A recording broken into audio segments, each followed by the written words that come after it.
Le 15 de France nous doit-il une revanche? On va voir Hugo tout de suite. C'est sûr qu'on attendait bien évidemment beaucoup mieux de cette Coupe du Monde, à l'image des Irlandais aussi, hein, qui perdent en quart de finale. Donc les deux équipes ont un très gros match à jouer vendredi soir. Voilà. Alors après, on est à domicile. Ça ne sera pas au Stade de France pour cause de Jeux Olympiques, ça se jouera à Marseille.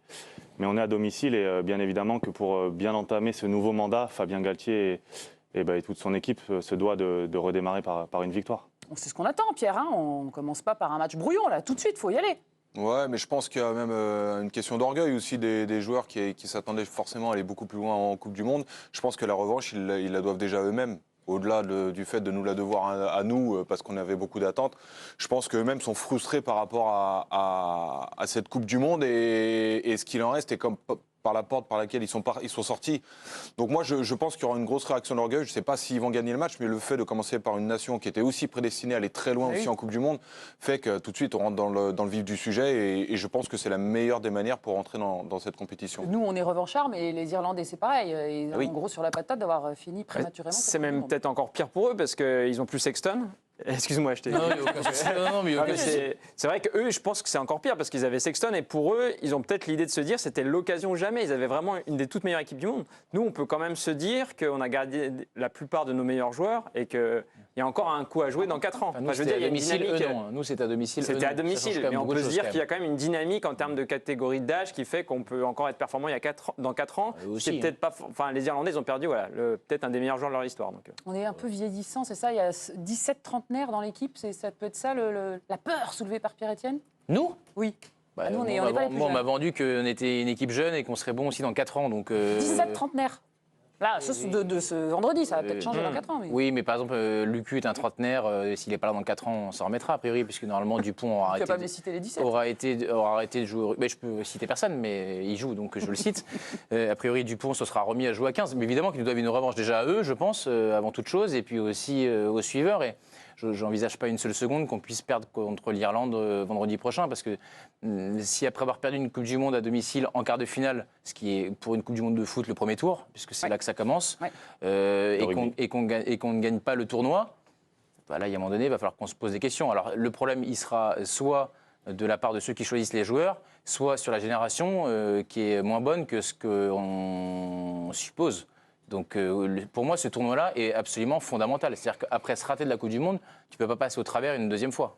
En tout cas, ce sera très grave. En tout cas, pour les joueurs, effectivement, c'est important de gagner dès le premier match, Bertrand, face aux Irlandais, un des favoris de ce tournoi des destinations. Fabien, François Cros, le troisième ligne de l'équipe de France, l'a évoqué en conférence de presse hier.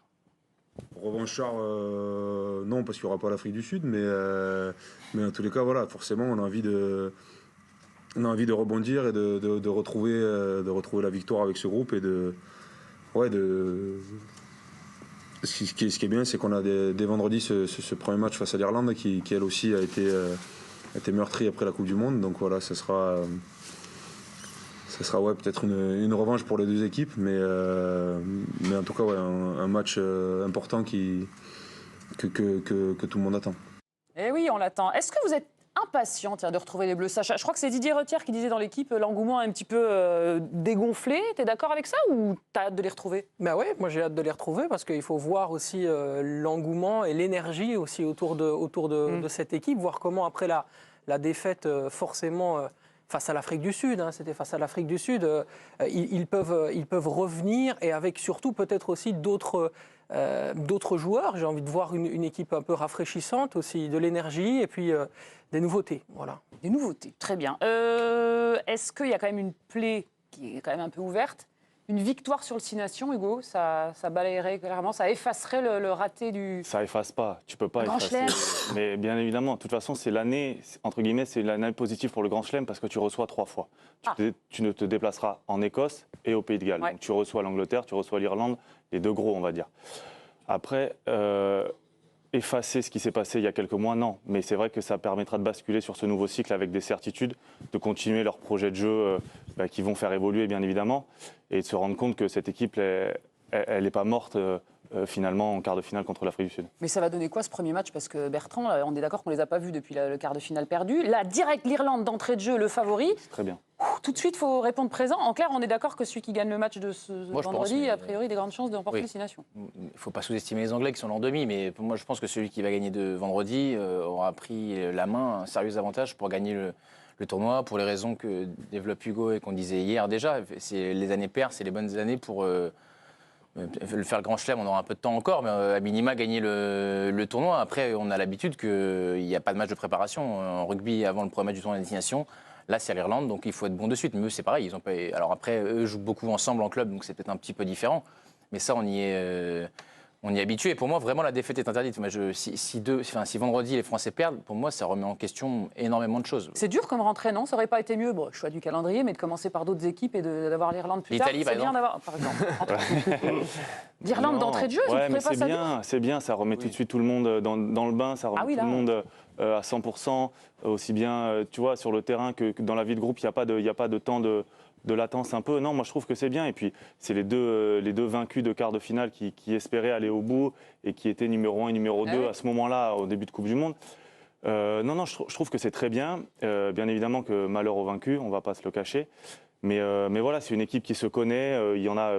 On disait il y en a la moitié, les 3/4 qui ont joué le quart de finale parce que Kroos était remplaçant, Lucu était remplaçant. Ouais. Enfin bon, ils sont quasiment tous là.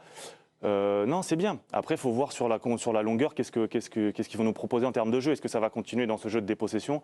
Lorsqu'on entend Fabien Galtier parler en disant qu'il s'attend déjà à faire 200 plaquages sur le match, si tu plaques 200 fois, tu ne vas pas toucher le ballon. Voilà. Donc, tu vas faire que défendre, mais ça veut dire que c'est un style de jeu que tu mets en place et c'est très bien, il faut le respecter. C'est ce style de jeu qui lui a permis de gagner pendant 3 ans. Il a essayé de le faire un peu évoluer, malheureusement. Moins gagné après aussi. Ouais, mais bon, on a compris. Changé, mais... Oui, voilà, il y a beaucoup de choses qui ont changé. Le fait que Moefana joue à l'aile aussi, je pense que ça va lui permettre d'avoir une densité au milieu du terrain. Voilà, comme ça pourra libérer Mathieu Jalibert qui pourrait être dans le second rideau avec Thomas Ramos et plus s'occuper du fond du terrain et avoir un milieu du terrain très dense. Donc, voilà, le sélectionneur des Bleus, Fabien Galtier, lui, ça fait 2 mois qu'il prépare le match. Donc ils ont hâte d'en découdre avec les Irlandais. Ils sont pressés d'en découdre avec les Irlandais. Écoutez-le.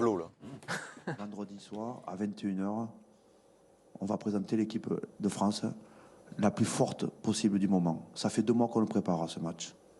Nous, le staff, depuis le début décembre, on s'est mis à préparer ce match. Bien sûr, les jours, ça fait que 10 jours, puisqu'ils arrivent de club. Mais ça fait 2 mois qu'on prépare ce match.